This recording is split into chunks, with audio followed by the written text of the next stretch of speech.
0, 1.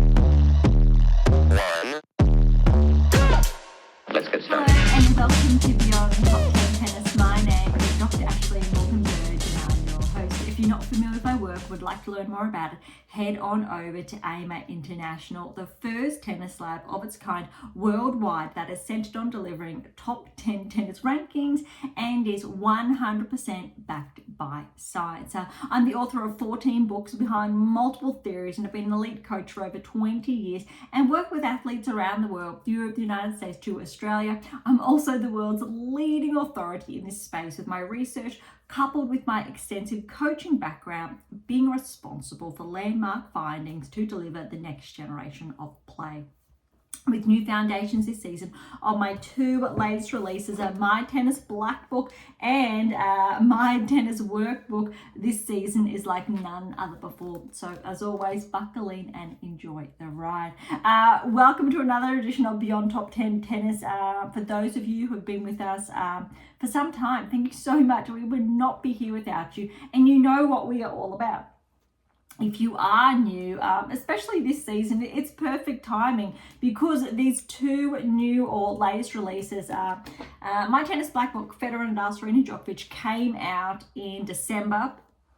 I can't believe how quickly this season has gone, or this year, this season, depending how you view that. And your workbook, so My Tennis Workbook, came out in March. And oh my goodness, was I think the first couple of months of this year an absolute whirlwind.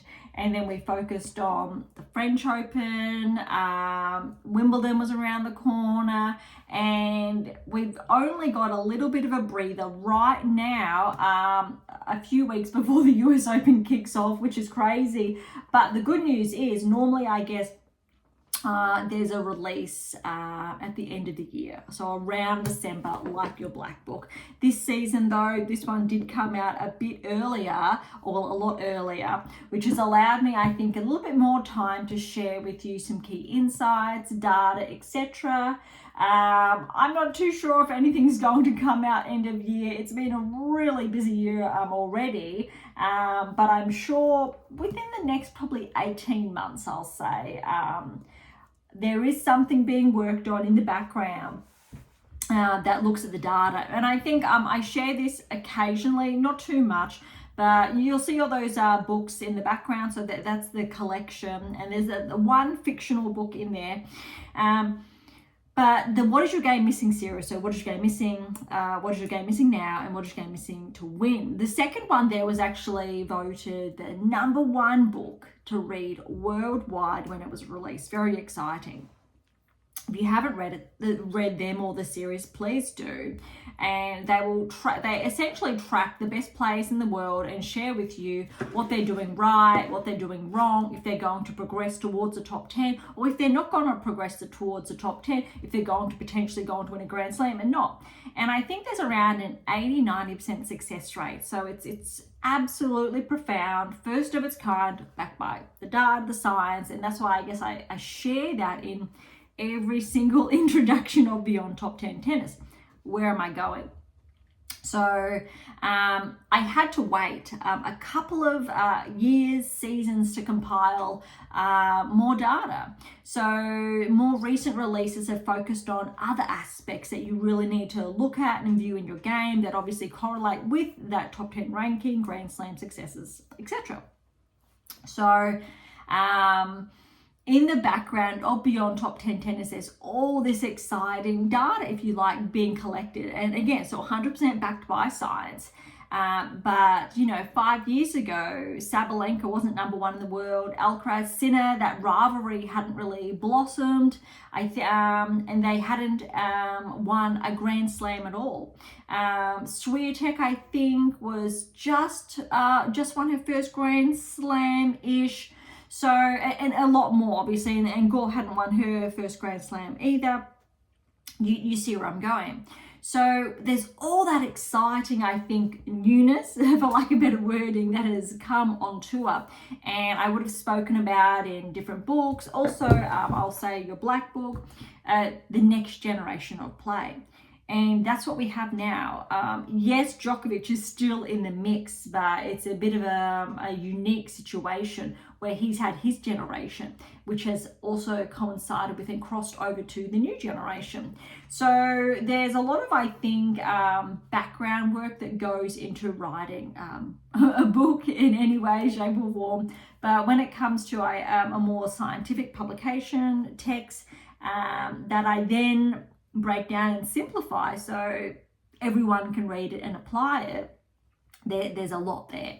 So that is something that is slowly underway, and because it is more robust and complex in respect for, or from my perspective, and that I need to really simplify that after seeing through it, that it takes longer. So I'm not too sure when that will be, but just a little bit of an insight of what goes on, I think, behind the scenes from that perspective. For your black book, you actually this week, you should be up to,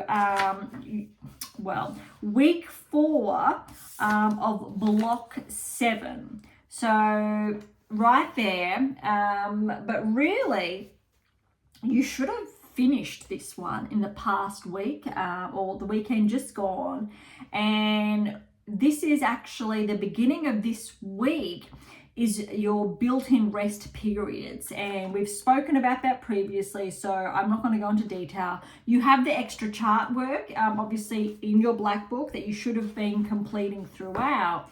And when you have these built-in rest periods, it's a really good opportunity to work through your workbook. So we've also gone over this previously. More room, really should be by your bedside table. You should be filling this out every single evening. I've tried to make it as interactive as possible. I was actually speaking to someone the other day. I'm really just giving a really simplified, I think, review of your workbook.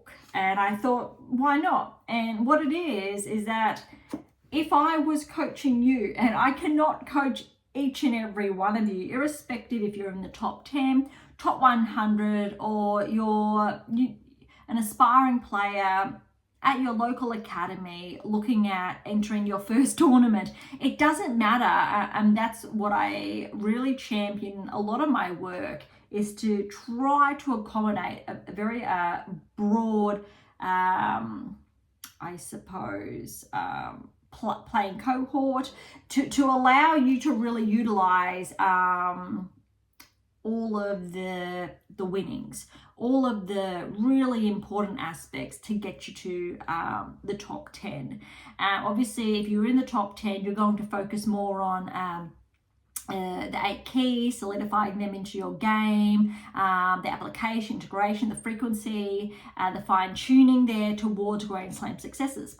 If you are a beginner player, you're going to spend the first couple of years fine tuning one key before the next and next, and then looking at that application, the frequency. You may have a frequency of say 20% compared to a top 10 player 95% we're looking at, or higher, for example. I'm not going to get into that, but where I'm going is that this is for you. So if I was working with you, this is what I would expect as a bare minimum. I want you to show this to me every single session. Tell me what you're thinking. Tell me your wins, your losses. Tell me your learnings. Tell me what you've taken away from each individual match.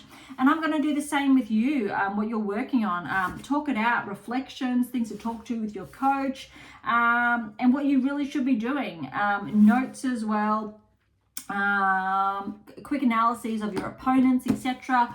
All in there as your bare minimum. And again, irrespective what your ranking is, who your current coach is, who you're working with, this is to complement your game, and you should be completing it. You should be engaging in those discussions, and that is touching on one of the keys already automatically being integrated in your game in some way, shape or form by enacting that, ensuring you're adopting that type of strategy, completing that every single evening, setting aside time for all the tasks involved in your black book. Very, very important. I cannot stress that enough. All right, that's enough for, I think, of just a little bit of a segue to today's episode. Look, we've got the smaller events underway, but we've also got 2 500s or on either tour, and we have Toronto, I believe it is, kicking off this week, which means it is a big one. It is a 1,000, so it's the biggest event that we've had, obviously, since Wimbledon. So a lot of the top seeds are back in action, or Montreal, I should say. And I think what's most interesting is that a lot of the number one, well, Sinner, Alcaraz and Sabalenka are still out of action. I think Anisimova is as well. We'll have a look at the draws shortly. But there are a number of top players that are not in action, which is really interesting. But also it's that transition. The biggest 1,000, a lot of the top players are back that didn't play last week. Short grass court season, so this is their first time on the hard court. So we're not really expecting too much from that perspective, where they've just transitioned onto the hard court. In the following weeks, we're going to expect more once they get that groove, etc. Arguably, the players who played last week, they're going to have a bit more of the rhythm on the hard court, for example. That said, it's going to be very interesting to see how quickly the likes of, say, Swiatek picks up on hard court. I can't say Sinner or Alcaraz because both of them are not playing. But it's going to be, I think, quite interesting. We are not going to essentially be able to use the data from the previous weeks to really inform this week's results, which is really interesting from the perspective that even though, say, some players have performed exceptionally well, we're typically going to see a little bit of a drop. Or some players emerge after warming up and we're going to see them slightly peak a bit further. But I think we're also going to potentially see some surprises, and we definitely saw some surprises in the past week. But I think we'll go over that as we go through today's episode. All right, so WTA Tour is here always. ATP Tour is over there. We'll do all the WTA Tour, the wrap to begin with. Then second half of today's episode is always ATP Tour, just so there and two, so you know obviously where we are at. All right, kicking off with last week, we had a 250. It was a hard court, and I'm sharing that because I think there's still a clay on ATP Tour, but we'll go over that shortly. Hard court, 250 here. Noskova was the number one seed. But look, before I get carried away, I really want to have a look at last year and what happened. All right, so last year's champions in Prague, Lynette got the win over Fretch. So they were the finalists. Just to put that into perspective, Noskova was in the semi-finals and so was Samson. So that's a little bit interesting there. All right, so let's head on over to this year's, just so that kind of informs the rankings, key expectations, etc. All right, so we did look at, I think, some of the first round results last week. So I'm going to skip over that and head straight into the round of 16. Noskova's number one seed. I do believe, yes, Shramkova is the second seed. All right, so Noskova over Kokireto, straight sets, round of 16. Siniakova, straight sets over Salkova. Wang got the win over Havlikova. That was tight. Tiebreak in the third, 8-6. Parks has fallen to Berge. Straight sets, win for Berge. Bouzkova, good win over Stefani, straight sets there. Lee over Jean, straight sets. Ponche over Palkova, straight sets. And we've all got our upset in the round of 16. Valentova's upset the second seed, Shramkova, in straight sets there. A bit interesting. Not really any surprises other than the second seed there. Noskova over Siniakova in the quarters in 3. A bit surprising it went to 3. Well done, Siniakova, but good for Noskova. Wang over Berge, Bouzkova over Lee, and Valentova over Ponche. Well done for Valentova. Surprising. But no, I will say upsets from that perspective. Semi-finals, Noskova over Wang and 1 and 4 seed respectively.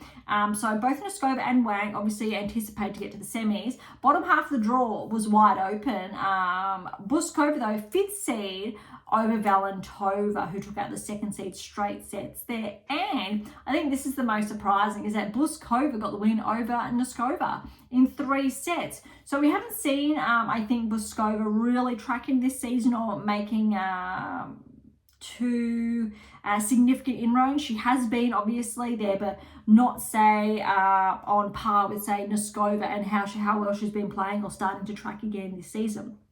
So I think this is a really prominent result for Bouzkova. It went in 3, so I think it's still a good result for Noskova. But what this tells me, I want to see how Bouzkova picks up this week then. And if she can, say, make round of 16 quarters in Toronto or Montreal, and I want to see how she's measuring up against, let's say, players ranked inside the top 10, if that potentially happens. Similar with Noskova, I would like to see how they're playing on the hard court, top 20 players, top 15, top 10 players, and see if they can cause some upsets or how far that goes. So I think that's going to be interesting. So well done to Bouzkova, winning the 250 in Prague. The second event that was underway last week on WTA Tour, it was a 500 event, so it is the big one. So this one was Washington that was underway. Just for perspective, 2024 results, look, Sabalenka made the semis and Bouzkova, so that's really interesting with Bouzkova winning in Prague. She chose not to play Washington. Badosa and Dolhide were also in the semi-finals. Anisimova fell in the quarters, Raducanu fell in the quarters, Montgomery fell in the quarters, and Azarenka fell in the quarters. Keep that in mind because that is going to impact the rankings, because Sabalenka was not playing, and I don't believe Badosa, so Badosa I don't think was playing either. So that's a lot of points being bumped off. I'm just going to have a quick peek. So Sabalenka, she's still steady as far as her points are concerned, which is really remarkable. And Badosa still managed to remain inside the top 10, which is pretty interesting, I have to say. Granted that she wasn't able to defend her title. It's a little bit unusual from that perspective. I would have anticipated Badosa to bump out and Navarro to bump back in. All right, so we went over, I'll say, some of the results, not all of them. So I'm going to skip first round unless I come across some major upsets. So starting with the round of 16, first biggest upset is Fernandez over Pegula. So Fernandez has taken out the number 1 seed Pegula 6-3, 1-6, 7-5. Like, it was tight. We have to go back a few seasons now for when Fernandez broke onto the scene, same time as Raducanu, made the US Open finals, and Fernandez was the finalist. She's predominantly held on to her ranking inside the top 30, whilst Raducanu's regressed, slightly progressed, etc. again. She's just been putting in the work, head down, putting in the work. Really, she's at a healthy plateau in a good way inside the top 30. Slightly got bumped out around 35, but still, I think for the most part, inside the top 40. More firmly inside the top 30 this season. And it's actually been really good to watch because I think, similar to, say, Raducanu, if she made the same decisions, I think she would have regressed to like 50, 60, 70 in the world like Raducanu did. Obviously, we know there was that bit of inactivity there from Raducanu's perspective, but Layla's been very, very consistent. And I think that's really important. Those of you who don't know the results, I'm just sharing more of this to better understand the outcome later on. All right, Townsend's upset Kenin. Now, look, Kenin's actually been playing quite well this season, and probably some of her best tennis, I'll say, since her ranking relatively regressed, probably 1-2 seasons after she won the Australian Open. But that's a very good win for Townsend, straight sets there. It was 3-0. All right, Rybakina over Mboko, straight sets there. Williams, Fretch. So Venus, we knew she was back in action. And look, Venus got that first round win over Stearns. And I did share last week that potentially we were going to see that Stearns wasn't going to play her best tennis, bit of nerves on the line, playing, I'm sure, one of her idols in Venus, and Venus did get that 3 and 4, but Fretch, a little bit more experienced player, she got the win over Venus, 2 and 2. Kalinskaya upset over Lynette. Lynette's the 8th seed, but Kalinskaya, top 15 last season. Around January, was still top 15 in the world, but then didn't defend her points, withdrew from the Australian Open, and her ranking essentially has regressed since then. It's hovering around, I'll say, top 40-ish. But I think she's healthy again. So this result actually doesn't surprise me, that we're seeing Kalinskaya play the tennis she was playing, say, 12 months ago. Very good win for her, Kalinskaya, 4 and 0.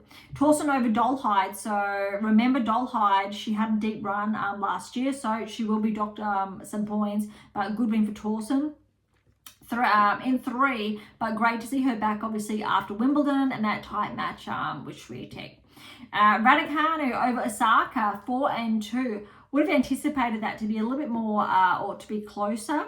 So what that really tells me, Raducanu really is locked in. Good to see again, especially on the hard. Obviously, she's got a Grand Slam on the hard. We know she plays well on the grass as well. But I'm curious to see how far Raducanu can push it. If she's going to peak in time to have, I'll say, round of 16 at the US Open potentially. But she needs to get a number of matches, I think, under her belt for that to happen. And to become a seed, I think, as well. I think if Raducanu can manage to get enough points, break inside the top 30 before the US Open, get a seeding, I think she's got a really good shot of a round of 16 berth, depending on the draw. But I've been liking what I've been seeing. Osaka's a different case. I think, look, Osaka, she's splitting with her coach, Serena's former coach, understandably. I think it's a really powerful lesson that just because Serena had a coach that was exceptional with her, doesn't mean that coach is going to be exceptional with other players. Big lesson. He wasn't able to help Rune. Hasn't been able to help Osaka, say, reach new heights. Very, very important. Some coaches can, but very limited. Darren Cahill is the perfect example. I will try to say the last name, but I'm sure I'm going to mispronounce it. Mortalu Patrick. He doesn't have that capacity. He has not shown that. And I think it's a really valuable lesson because it is one of the keys there. Certain coaches gel with certain players, but when a coach is aware of the 8 keys, like, say, Darren Cahill, it's transferable to other players. But if you do not have the 8 keys, a really solid grasp, and you're not able to build that relationship with that player is not going to progress towards the top 10. It is as simple as that. So I'm really happy for Osaka that she has split, because obviously it wasn't working. And I'm curious to see now how this goes. She's going to trial working with Swiatek's former coach, and I think that could be really dangerous in a good way, because obviously Swiatek's former coach did a hell of a job with her, Grand Slams, rising up the rankings, all of the above. And I think Osaka needs someone like that that's been there to the top when the player wasn't inside the top 10. Serena had already won Grand Slams when Patrick came along. She was already number 1 in the world, all of the above, when he came along. So he didn't have to do the hard work of getting a player inside the top 10 to get their maiden Grand Slam, etc., etc. That is going to be really interesting, but so we will watch that space. All right, another big upset here is Sakkari over Navarro. So that explains why Badosa maintained her top 10 ranking. Navarro's maintained her hold at 11. Only a couple of points that separates 2 in the rankings, but a very good, I think, match for Sakkari. She got the win over Bulter, which also was surprising in a good way. I'm thinking, look, 7-5, 7-6 to Sakkari. That's really solid. What that tells me is maybe Sakkari is going to find some of that form again that had her inside the top 10 for a number of seasons. And look, time will tell, but really rooting, I think, for Sakkari to find that form that she had, and unfortunately we know has, I'll say, displaced, and why she's really regressed up significantly in the rankings, but similar to a number of other players on the WTA Tour that were inside the top 10, 12 months ago, 16 months ago, and now they're struggling to maintain their hold inside the top 80, 100. All right, quarters, Fernandez over Townsend, straight sets there. Rybakina straight sets over Frech. Kalinskaya straight sets over Torsen, and Raducanu straight sets over Sakari. I think what's really interesting here is, look, Torsen was the number 4 seed. She's out. So the bottom half of the draws, no seeds there. But top half of the draw, we had the only 2 seeds were Rybakina and Frech, 3 and 5 respectively. Semi-finals, Rybakina is the only seeded player. But okay, check this out. This has to be one of the most titillating, for lack of better wording, matches potentially all season. Fernandez Rybakina, 6-7, 2-7, 7-6, 7-3, 7-6. That would have been a super tie break. 10-3. Oh my goodness. If I'm correct and it was a super tie break, that is a good gap. But wow, 3 tie breaks. I'm not too sure how long it went for. Surely that went for close to 3 hours-ish. That is a huge scrape through from Fernandez, reaching, I believe, her maiden 500 final. But well done to Rybakina. She's really holding on. She's still going deep in the draws, and I think if Rybakina just pushes that level a bit further, I'm not going to be surprised if she gets a quarter semis at the US Open. But first, I don't want to get ahead of myself. Let's see how she plays this week. Other semi-finals, Kalinskaya, Raducanu was very, very close to potentially having a rematch of that US Open match a couple of seasons ago. I want to say it was 21. I want to say 21, 22, thereabouts. But Kalinskaya, 4-3 over Raducanu. I really like the scoreline for both players. Not much in it. Positive signs for Raducanu, but even more positive for Kalinskaya getting through to the finals. And that's really going to help her slowly get her rankings back. But how's this? Final, Fernandez, Kalinskaya. This to me shows how much Fernandez has improved. Really took the opportunity to make her mark and to get her first 500, 6-1, 6-2. That's brutal. For me, that does show the separation in their levels of play. Really shows how far Fernandez has come. And I think she's really on the cusp of the top 20. If not, I think she could have, this result could have bumped her just inside the top 20. No, not quite. She's firmly back inside the top 30. Good. But definitely, I think I want to see how Layla plays this week. I want to see if she can get, say, round of 16 quarters semis to really latch onto that momentum that she's built for herself and really ride the wave there. That's what the best players in the world do, and I want to see how long Fernandez can do it, or if there will be a regression, or if she's going to really hold her own. All right, so well done to Layla taking home DC Open, so Washington there. All right, this week in action, Montreal. I think I heard some articles refer to it as Toronto, so I apologize. Montreal, I'll refer to it as. So it is, it's a 1,000. It's hard. It is the biggest event after the championship, so Wimbledon. So we have most of the big names. Sabalenka is missing, Swiatek's back, and Golf is back. So we haven't seen those two in action since the championships, or a lot of players really. But first, let's quickly have a look at the 2024 results. So just for perspective, we can have a look. Semi-finals last year, Schneider, Pegula, Navarro, Anisimova. as far as the quarters were concerned, Sabalenka fell in the quarters to Anisimova. Townsend made the quarters, Stearns made the quarters, and Samsonova did. All right, so that's actually really interesting, I think, to look at. Gauff fell in the round of 16. And I'm just going to see if I can find Swiatek, if she played or not. This could have been when she did have to take a little bit of a break. I'm not too sure. Just going through.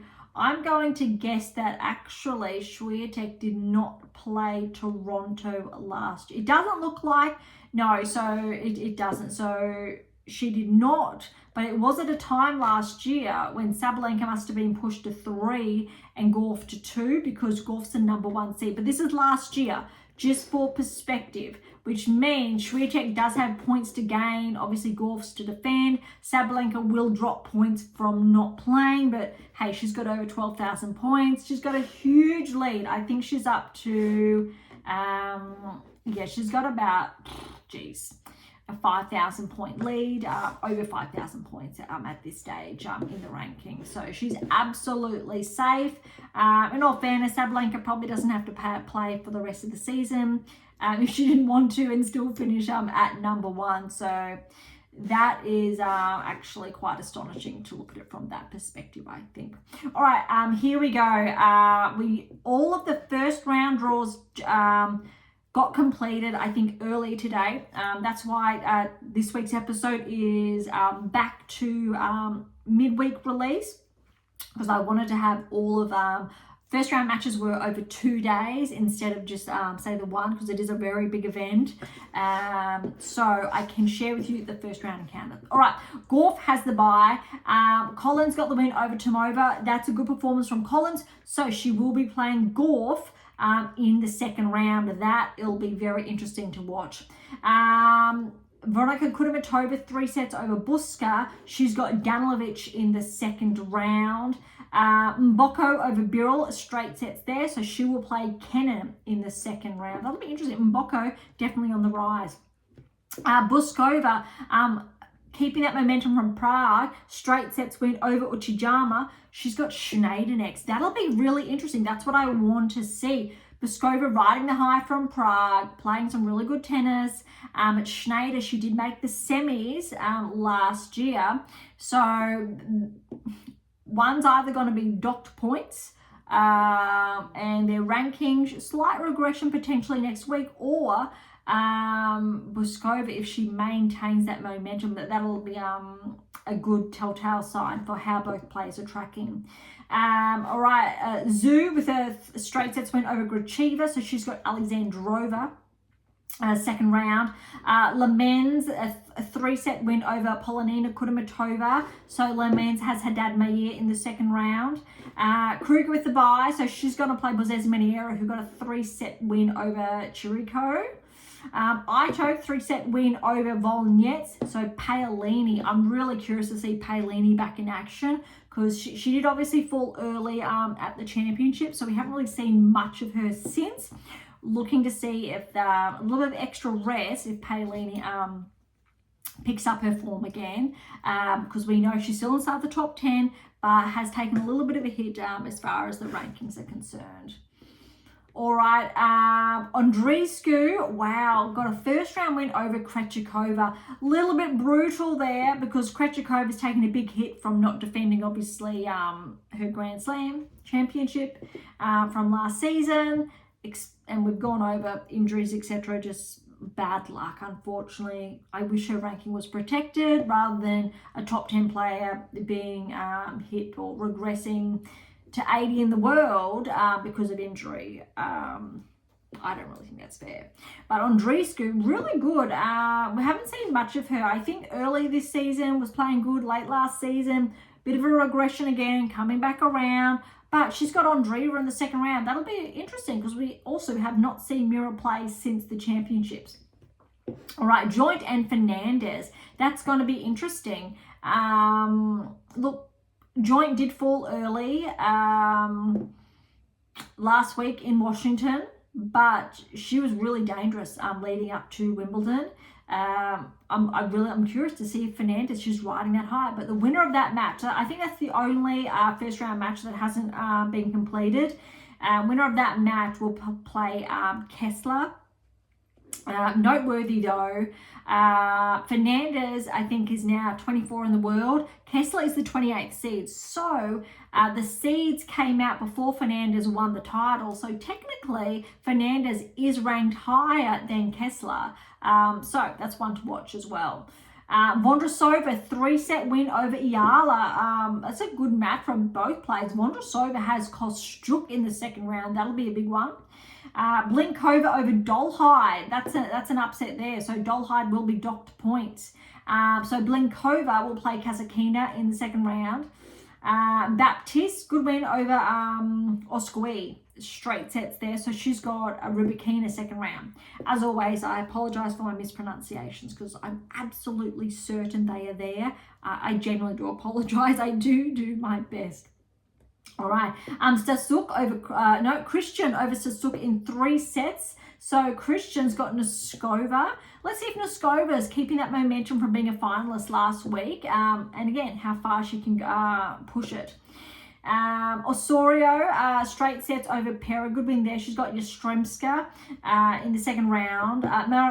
Marino, straight sets over Jackie Moe. So Navarro and Marino. Really hoping Emma gets some momentum, a couple of wins at least under her belt to break back into the top 10, get the momentum going in time for the US Open, which this is where players make their move. They need to make their move to set themselves up to really peak for the US Open. And I know it's a few weeks away, but this is where the hard work begins. Well, it begins long before, but we're making the inroads now.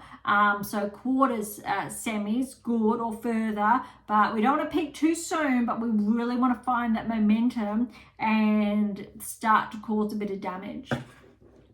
All right, so Anna Simone will be the first time we've seen her back in action. Sun got a really good straight sets win over Sersteya, so Anna Simone's got Sun in the second round. Raducanu, good straight sets win over Roos. She's got Stern second round. That will be a really good one to watch. Mertens by first round, but she's going to play the winner of Kalinskaya and Lee. So since of the final, it looks like Kalinskaya and Fernandez are the only matches that have been delayed, obviously, again, because of the finals in Washington. So obviously, I'm really going to say Kalinskaya should get through if she maintains that form, but it could be an upset. Rakimova in 3 over Cross. She's got Svitolina second round. Also, the first time we've seen Svitolina back in action. Osaka, good straight sets win over Arsenault. She's got Samsonova second round. Zarazua has upset Bulta. So that's 2 first round defeats Katie's had. Mind you, Bulta did have that tough one against Sakari last week. So that is that's an ouch one there. So well done to Zarazua, who has Ostapenko second round. And first time we'll see Ostapenko back in action. Sevastova, 3-set win over Tomljanovic. We'll have Lynette in the second round. Sakari and Branstein, they are playing right now, first set as we're going live. Winner of that match will play Pegula. Really rooting for Sakari to see if she can have that momentum. Because again, former top 10 player, she's had a really rough, I think, 12 months, just trying to find that groove, that rhythm. Let's see if she can, I think, find that in time to just really get a good rankings boost for the last half of the season. And also to see to Pegula, she had that first or that early exit last week. Again, let's see what she can do. That's going to be actually quite interesting as well. All right, Seidman got the win over Marie, and I believe this match went over 3 hours. 7-5, 6-7, 7-6. Absolutely brutal. Both players deserve to be a winner.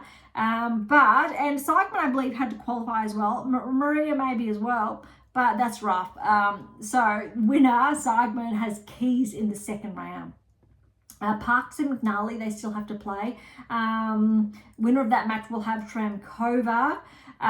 Bouchard. Oh, wow. I did read about this. So I did read that Eugenie Bouchard was playing her last match. I believe she was given a wild card into Montreal. But wow, we have not seen Bouchard back in the main draw, let alone of 1,000 or a Grand Slam.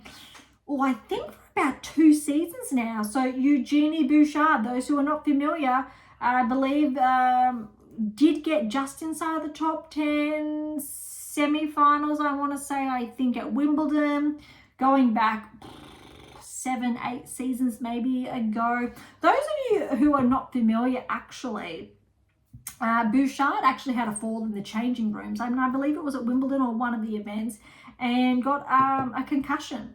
And it messed with her game. Obviously, there are different levels of concussions, and some people can have side effects, etc. from that, some longer than others. And I believe there was, she had to sit out for a bit. And I think it just, I'm not too sure. I'd love to see her point of view, knocked to her confidence, wasn't really able to get back to the heights that she was at. And I think WTA kind of maneuvered, stepped away from that, so that, you know, negligence, etc.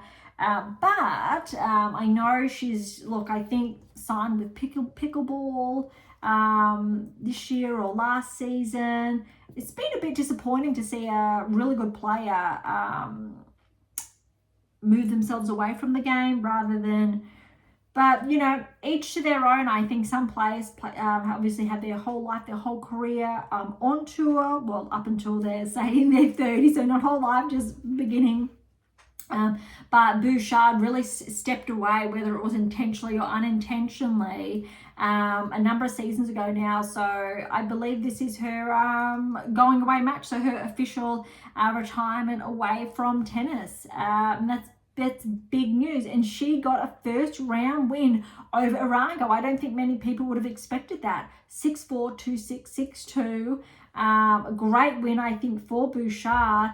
Tough one next. Wimbledon semi-finalist in Benchik. So it'll be Benchik's first match back. Undoubtedly, you really need to say Benchik in straight sets there. Granted how well Benchik's playing this season, and Bouchard essentially hasn't really been playing. But look, it's almost ironic to see a player of her caliber not really be competing at this level, and then to get a win over a top 100 player, over Arango. So it'll be sad, I think, to see her go. It's been disappointing not to see her at the top of the game or inside the top 50. I think she could have held on to the top 50. But that is, I will say, the power of the 8 keys, and holding on to those keys and knowing what they are, and having that right coaching relationship too, building on that. But it'll be really interesting, I'll say, second round match, and I'll leave it at that. All right, Ruzic and Potapova, they're playing actually right now, and Potapova got that first set 6-2, and she's up 2-love in the second. Winner of that match will have Makova. Be interesting to see Makova back since the championships, because I believe she was still having issues with her left wrist, and so at the championships, that's why she was playing with a one-handed or sliced backhand, I believe, or leading up to it. So hopefully she's recovered and good to go for the hardcourt swing. Next we do have Torsten has the bye, so she's going to play Bronzetti, who got a 3-set win over Mandelaik. Stodobitseva 3-set win over Wang. That's actually an upset. So Stodobitseva will play Fretch in the second round. Lies, a really good win over Gingy in straight sets. She's got Pavlyuchenkova second round. And Guo has upset Putintseva in straight sets, so Guo will play Swiatek then second round. That's actually what's quite interesting here is potential third round encounter, Swiatek and Pavlyuchenkova. That could be actually quite tough, especially granted how well Pavlyuchenkova played at Wimbledon. I think we're looking at the quarterfinal she made there. Torsten Fretch, potential third round, Makova Benchik. Shramkova Keys, I think, yeah, has a really good opportunity here. Pegula, Lynette, just going off seeds here. Ostapenko, Samsonova, but Samsonova's got to get past Osaka. Svitolina, Mertens, Stearns, but all Raducanu and Anisimova. Ooh, that'll be spicy, I think, for the third round. Navarro, Yastremska, all potentials. Noskova, Rybakina. Ooh, that'll be very interesting, especially how well they were both playing last week. Again, obviously Noskova finals or finalist, Rybakina semi-finalist. Kazatkina, Kostyuk has Vondrousova though. Kessler, Andreeva. Andreeva's got Andreescu, Paolini, Kruger, Haddad May, Iya Alexandrova, Schneider, although she's got Bouzkova, Kennan, Danilovic, and Gorf. Gorf does have Collins though. Really interesting. Okay, so we will review that next week. And let obviously Montreal play out, but that's actually going to be quite interesting. All right, let's head on over to the rankings. Pretty quick today. Just a quick rundown of, I think, the biggest movers.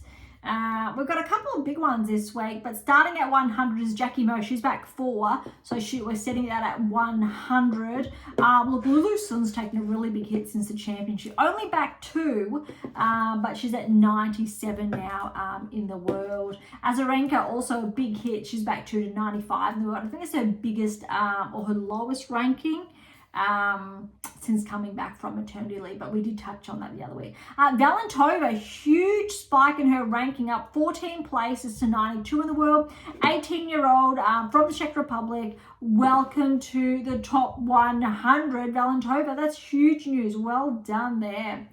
All right, I'm skipping over a lot. There we've got regressions, progressions, but I'm looking for the big ones. Francesca Jones, a 24-year-old Brit, 17 places up to 84 in the world. That's a really good one there. So she's just braked into the top 100. Just for perspective, Arango is 82 in the world, so that's obviously Bouchard got the win over her. Krejcikova's back 2 to 80. Townsend, because she did have a really good showing last week, a 22-point progression to 75 in the world. Really good result there for Taylor. Parks is back 16 to 74. Sakari, especially after last week, an 18-point progression to 72 in the world. That's what we want to see. Jabeur's up 1 to 71, even though she hasn't been playing. Looks like she's going to take the rest of the season off potentially, just to refresh. Eviasin, 13-point regression back to 67 in the world. A lot of, 2s, 3s, 4s, etc. Vondrousova's up 2 to 63. Collins is up 2 to 61, both top 10 this time last, or around this time last season. Lee's up 8 to 59. A lot of movement. Just sharing the big ones today. Look, with all the movement, Baptiste is the one without movement, steady at 50. Everyone's moving around her. Joints back 7 to 45. Danilovic is back 8 to 40. Bouzkova, after a win, she's up 8 to 39. Well done there. Raducanu, not too shabby, 13-point progression to 33 in the world. That is solid. If she keeps that momentum, get some good wins, I think, in the next couple of weeks, she should be able to get a seeding for the US Open, and I think that would be really helpful. Just down behind her is Lynette at 34, 6-point regression, so she's been bumped outside of the top 30. I think that's noteworthy. All right, Kalinskaya, after her finalist result, this is huge, 17-point progression, back to 31 in the world. That's a solid result. I'm not going to be surprised if Kalinskaya finishes the season inside the top 20. She definitely has it in her, and we saw highlights of that last season. Just unfortunate, but I think the regression earlier this season. All right, top 30, not too much movement, except we've got Fernandez, 12-point progression to 24 in the world, so back inside the top 30. I'm not too sure if this is Layla's ranking high. I think she's been around 22, 23 in the world, roughly. But so I think she's thereabouts at her ranking peak, around there. All right, not much movement or no movement actually inside the top 20. All players are the same. We know there's been a little bit of a change in the points, but not enough to change the rankings or the order of the rankings. That's interesting. Look, another noteworthy player. So Sabalenka's not playing, but neither is Zheng. But keep in mind, Zheng actually did not play Montreal last year. So there's not too much, I think, on the line from that perspective. However, if Anisimova, Keys do well, Paolini do well, they have the capacity, or Paolini would need to win to overtake Zheng. That'll be interesting. But as far as, look, Paolini, Badosa, over 100 points separating them. But Navarro's at 11. You've got, okay, 34 points between her and Badosa at 10. And again, Badosa's not in action this week. So we should see, I think, Navarro back inside the top 10. But there is a 600 or 550 point gap between Navarro and Rybakina, just for perspective. That said, Svitolina is only about 100 points behind, actually 99 points behind Rybakina. So she is getting close, I think, again to joining the top 10. I think that'd be great for Svitolina to join the top 10 before the season's out. That would be very exciting. All right, before I get carried away, that is the WTA Tour. A little bit longer than anticipated, but look, we know that does happen. Right, over to the ATP Tour, starting off with the Generali Open. It is a 250, and I do believe this event, it was on clay. So just keep that in mind. It is clay. These players have not transitioned to hard. They went from the grass court, so Wimbledon, straight to clay, opposed to kicking things off on the hard. Bublik is the #1 seed, and we know he's riding just a sensational wave the last couple of months. Second seed is Baez. Sorry about that bump that you would have seen in the camera. That was my elbow. My apologies. All right, so we did go over a lot of the first round matches last week, so I'm going to kick things off with the round of 16, similar to what I did obviously with the WTA Tour. Bublik over Tarante, straight sets. Shevchenko over Fucsovics, straight sets. That's an upset because Fucsovics was the 8th seed. Say both Wild, straight sets over Bautista Agut. That's an upset. Bautista Agut was the 4th seed. Vanderson Schulp over Mizilovic, straight sets. Cazaux, straight sets over Komasana. That's an upset. Komasana was the 7th seed. Struff over Martinez, straight sets. Another upset. Martinez was the 3rd seed. Rinderknech, 6th seed. 3-set win over Gombos. And Huffman qualifier has upset the 2nd seed Baez, 3 sets there for the round of 16. Wow. All right, so as far as quarterfinals are concerned, we've got Bublik over Shevchenko, 4-2. Vanderson and Schulp, straight sets over Say Both Wild. Cazaux, straight sets over Struff, 3-4. And Rinderknech over Huffman in 3 there. Wow. So as far as the semis are concerned, we've got 2 seeds remaining in Bublik, the #1 seed, Rinderknech, the 6th seed there, and Vanderson Schulp and Cazaux. And you would have heard me a couple of weeks ago touch on Cazaux and how he'd been started to track, I think about 18 months ago. I think even on AM8 International, I have a bit of a write-up on him from the Australian Open 2 seasons ago. Not this year, I don't think. I think it was last year. It was one or the other. But look at this. Bublik over Vanderson Schulp. He's just riding that wave. 3-4. Great to see. And Cazaux has upset Rinderknech. 5-3. So 7-5, 6-3.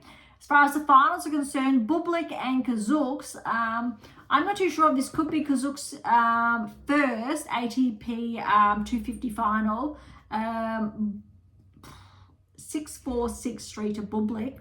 I think he's been collecting, it has to be his 3rd or 4th title in the last 3-4 months. So that's actually very promising. Bublik has been ranked inside the top 20 previously. He's just playing really solid tennis.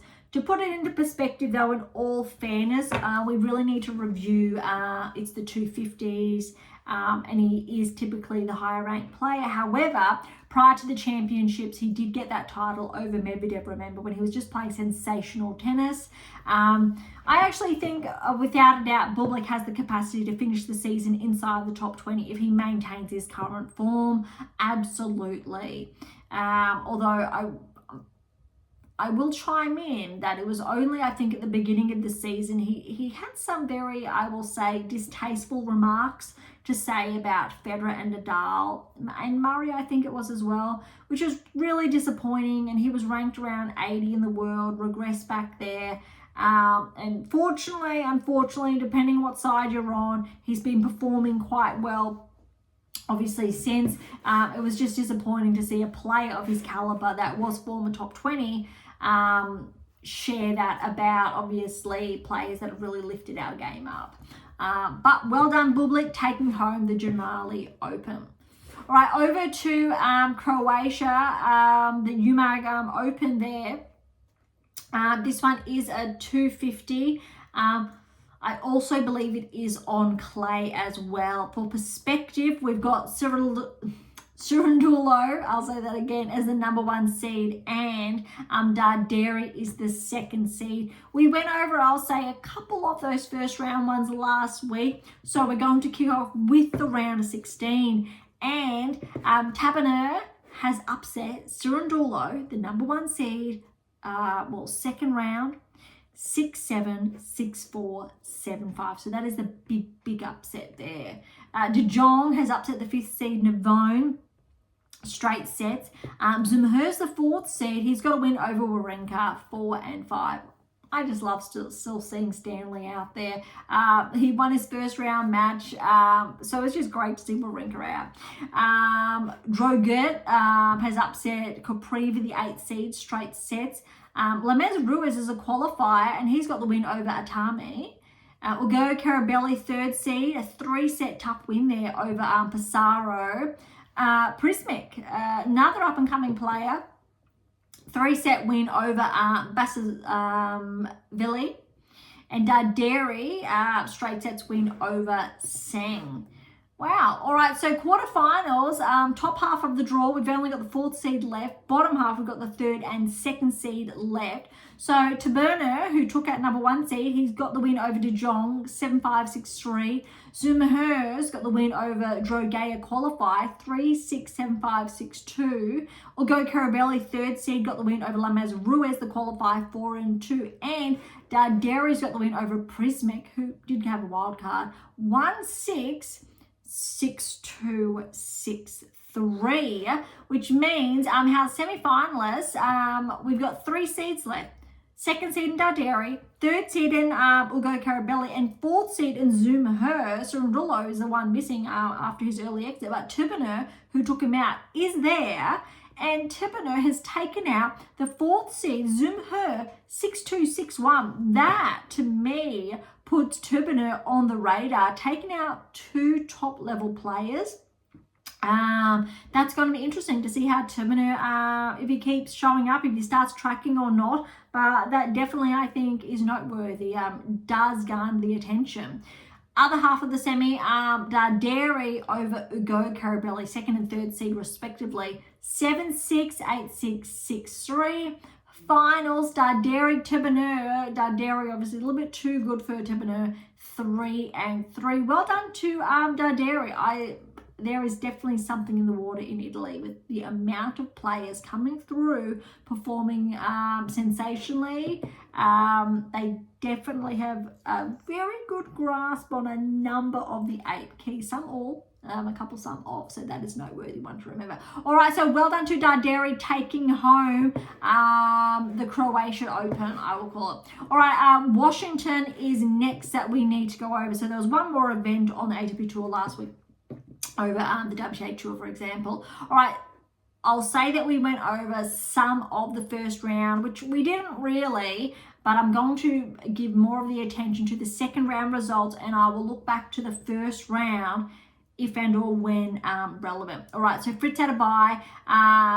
He had Vukic second round. So Vukic actually took out Mapeshi Pericard first round in 3 sets. Very noteworthy. Fritz too good for Vukic, straight sets. Arnaldi, 3 sets over Altamar, and he got straight sets over Sonego. Upset there, Sonego was the 16th seed, so well done to Arnaldi. Minaur over Garon first round, and then Davidovich Fokina over Minaur straight sets. Teen got through first round, and he's then upset Rublev 5-2. Really good win there, I think, for Teen. Kind of tracks. Rublev has been playing quite well lately, but it does correlate in some way, shape, or form. All right, Shelton, really good win over McDonald, straight sets. We've got Matazan, was upset by, Diallo. He's really been pushing this season to the point that he's seeded. He's the 15th seed, and he's got a straight sets win over Matazan. Kaboli has got the win over Nishioka, who got through the first round, straight sets there. We've got TFO has taken out Kokovic in 3 sets. That was a tough one. Medvedev over Opelka, 3-set win there. Again, these are second round encounters.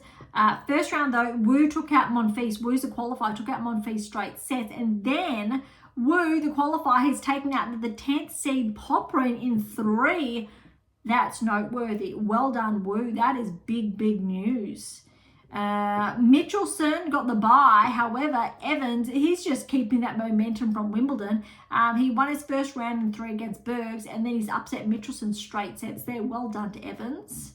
I've mistaken Evans for another player who is slipping my mind, which is very naughty. So it's not the momentum from Wimbledon. I have the players. Oh, goodness me. I apologize. It will come to me. But well done, Evans. I accidentally mistook him for Norrie. There you go. My apologies. But well done, Evans, nonetheless. All right, Mueller has gotten through first round, however, has fallen to Mute. Mute's a lucky loser. Took the momentum over Mueller. 6-love, 6-1. Boo over Goffin, and Minaur got that win over Boo straight sets in the second round. Lehecka had Sevada, who was a qualifier in the second round, got the 3-set win there. And remember, Lehecka's momentum leading into Wimbledon, I think he's still one to watch, to keep an eye on. He's definitely on the radar. Nakashima over Quinn, straight sets in the second round. And Norrie, here we go. Norrie got through first round and then second round. How's this? Norrie straight sets over Harris first round, and this kind of comes back to what I was saying, even though I mistook Norrie and Evans and their performances, because Norrie had Musetti in the second round. Yes, I think it's Musetti's first match back since the championship, since his surgery, but Norrie over Musetti, 3-6, 6-2, 6-3. That's really solid. I'm loving this resurgence of Norrie, just seeing his results flourish. All right, that brings us to the round of 16. Fritz over Arnaldi, straight sets. Davidovich Fokina over Teen, straight sets. Shelton over Diallo, straight sets. TFO over Kaboli, straight sets. No upsets yet. All the highest seeds are getting the wins. Medvedev over Wu, straight sets. And then Evans and Mute. Evans is a wild card. Mute's a lucky loser. Mute gets the win over Evans in straight sets. Minaur over Lehecka. First 3-set, or only 3-setter we're seeing in the round of 16. But that tracks. Alex has been playing good. Lechek has been playing good. I like this match for both players. Positive signs for both players. Yes, Lechek has fallen. However, 3 tight sets, 7-6, 6-7, 6-4, very positive signs. Good fight from Alex.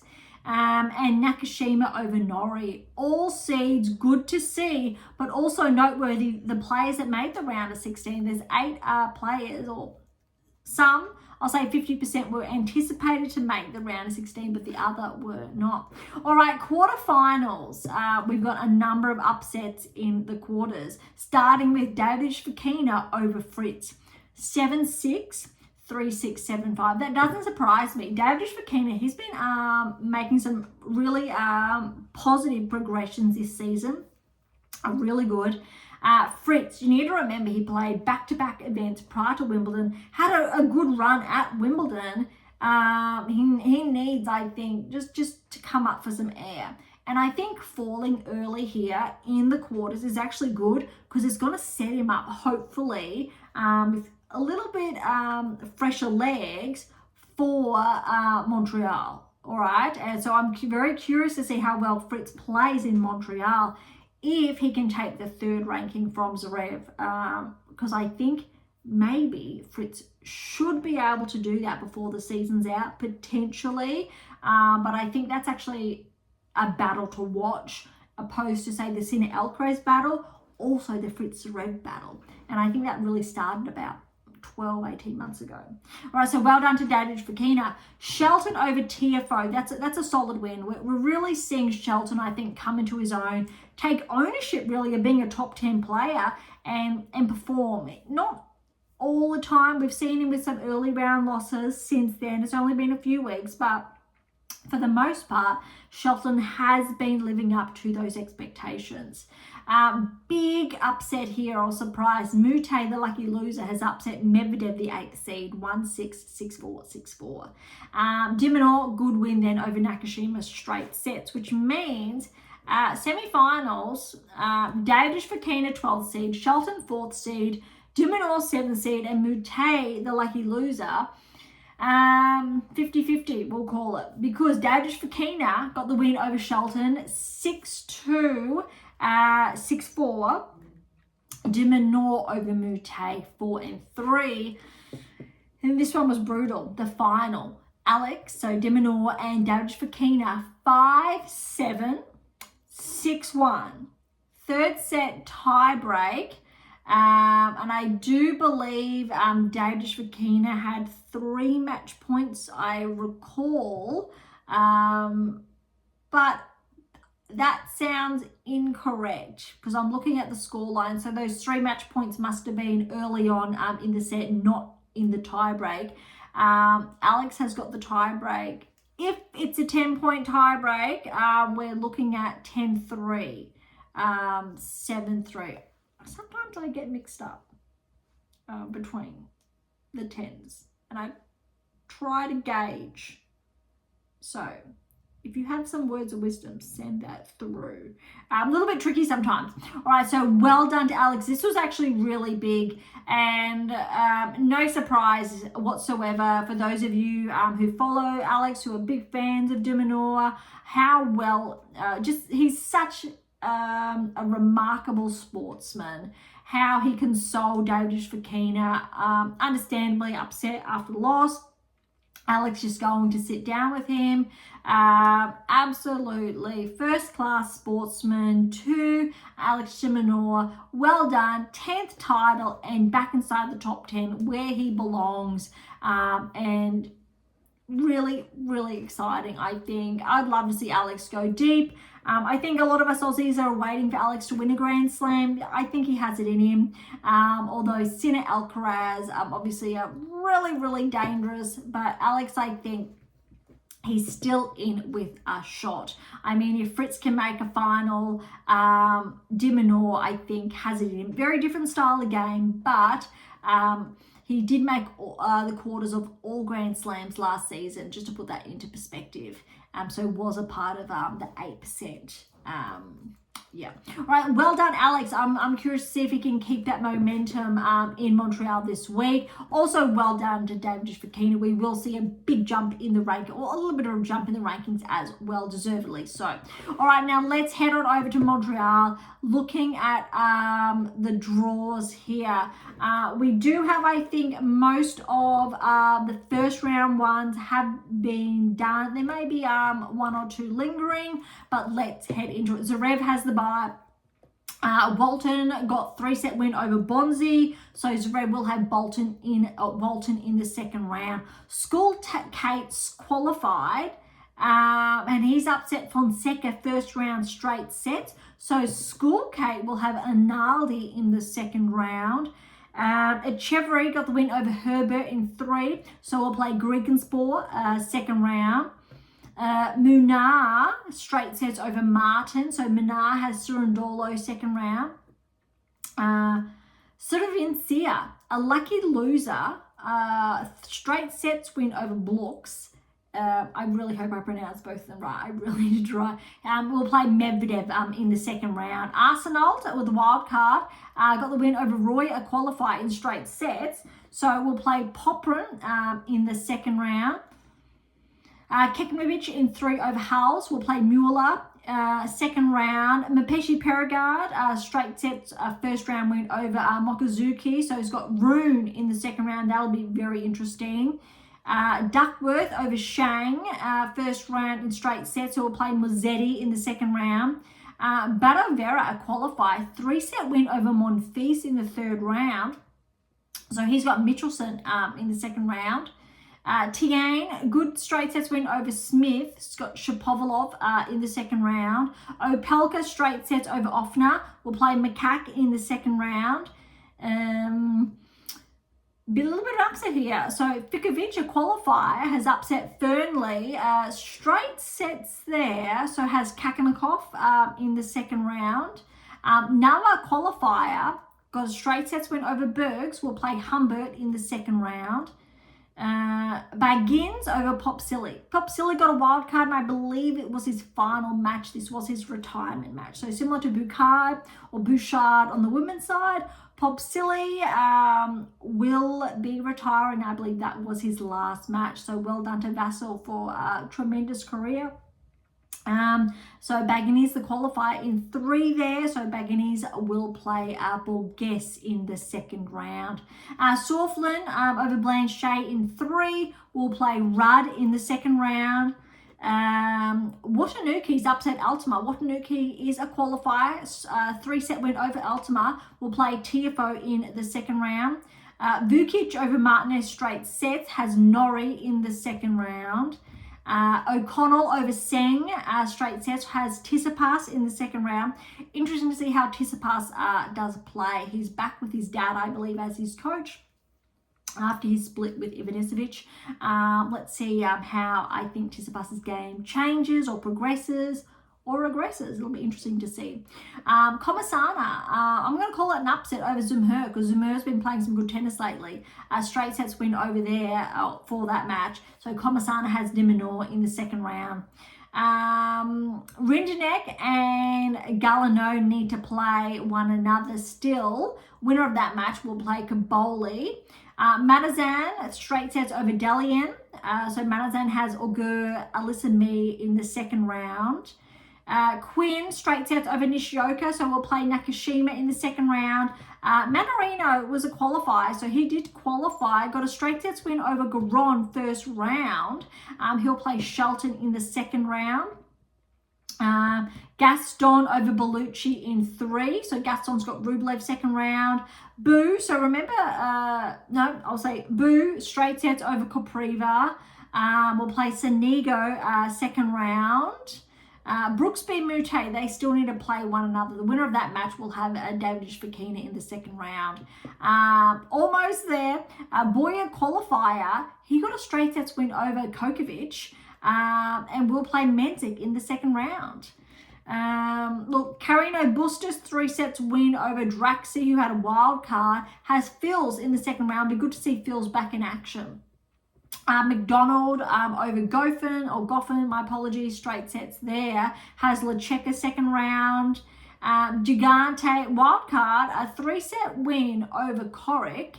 Has Diallo in the second round. Carabella Spagina over Ugo Carabelli. Ugo Carabelli did have to retire in the second set, although Carabella Spagina was up 6-4, 4-1.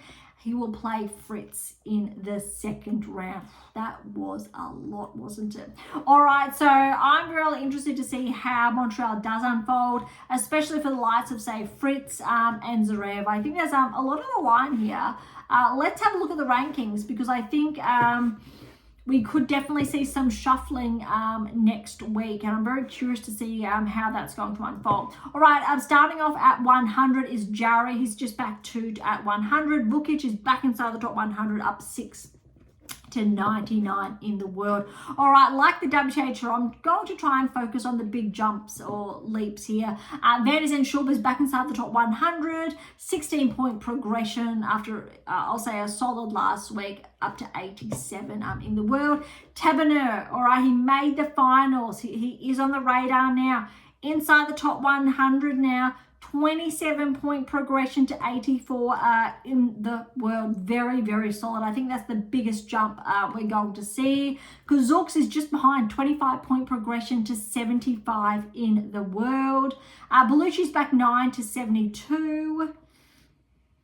Really looking at the big ones this week because there is a lot of movement. Teens up 6 to 61. But Berrettini, so Matteo Berrettini, he's back 15 to 57 in the world. That's a big hit.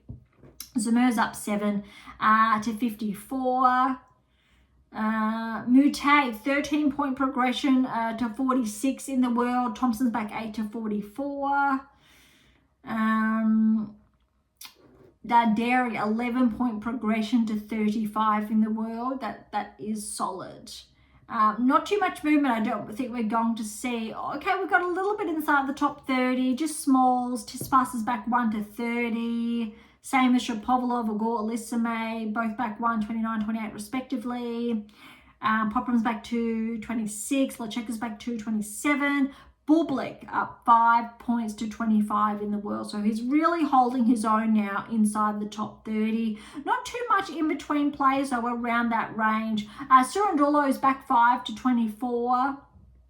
Davidovich Fokina, he's broken inside into the top 20 for the first time in his career. He's up 7 to 19 in the world. That's really solid. I think it was only a few weeks ago he wasn't inside the top 30, so he's really carrying that momentum forward, which is really good to see. Look, Menzik's back 1 to 18. Kaboli's up 1 to 17. Rudd's back 1 to 13. Tiafoe's back 1 to 12. Rublev's back 1, so he's been bumped out of the top 10 again. Does track because Minaur 5-point progression after obviously claiming Washington. Shelton's up 1 to 7 and Mazzetti is back 3 to 10. Everyone else does remain the same. Look, Fritz has gained a couple of more points, but everything else is relatively steady. But what's really interesting here is, let's put the spotlight on Fritz and Zverev. Zverev's leading by almost 1,000 points, all right? So there's around 900 points separating Fritz and Zverev. Look, Fritz would have to play some of his best tennis. And let's remember, Fritz needs to defend his finalist result at the US Open. Zverev, though, putting that into perspective with 1,000 points, we'd really need Zverev to fall off his game, to have a lot of early exits. Similar to what we saw in the first 3-4 months of the season, with Zverev not really capitalizing to get to number 1 when Sinner was out, and all of a sudden Sinner's back, Alcaraz is playing good, Alcaraz got to number 2 in the world, overtook Zverev, pushed Zverev back to 3, Fritz pretty steady at 4. So look, it could happen. It happened at the beginning of the season, but I think Zverev would have to play quite poorly for that to happen. So I might slightly go back on what I said, keeping in mind Fritz needs to defend that finalist result, and if he doesn't, he will be docked points. So, but never say never. If Fritz plays amazing like he did leading up to Wimbledon, gets a number of other points, but we need to rely on Zverev not doing the same. It looks like, there's 2,600 points roughly separating Zverev from Alcaraz. Pretty steady there. Sinner, like Sablenka's, on the 12,000 point mark. So there's essentially not quite 4. So there's about 3,500 points separating Alcaraz from Sinner. So it looks like Sinner is essentially guaranteed, even if he doesn't defend his US Open Grand Slam, he should still be pretty steady finishing the season at number 1, similar to Sabalenka. So I think that's going to be quite interesting to see. Look, I didn't see Draper's name in the draw at Montreal. So I think he's the biggest name missing. That'll be really interesting how that impacts the rankings. I'm guessing, and Djokovic isn't playing either, so two of those players are out, or top 10 players are out.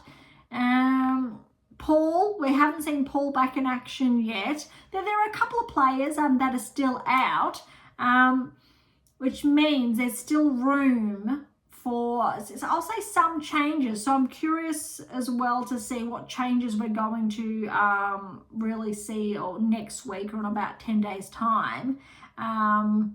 Yeah.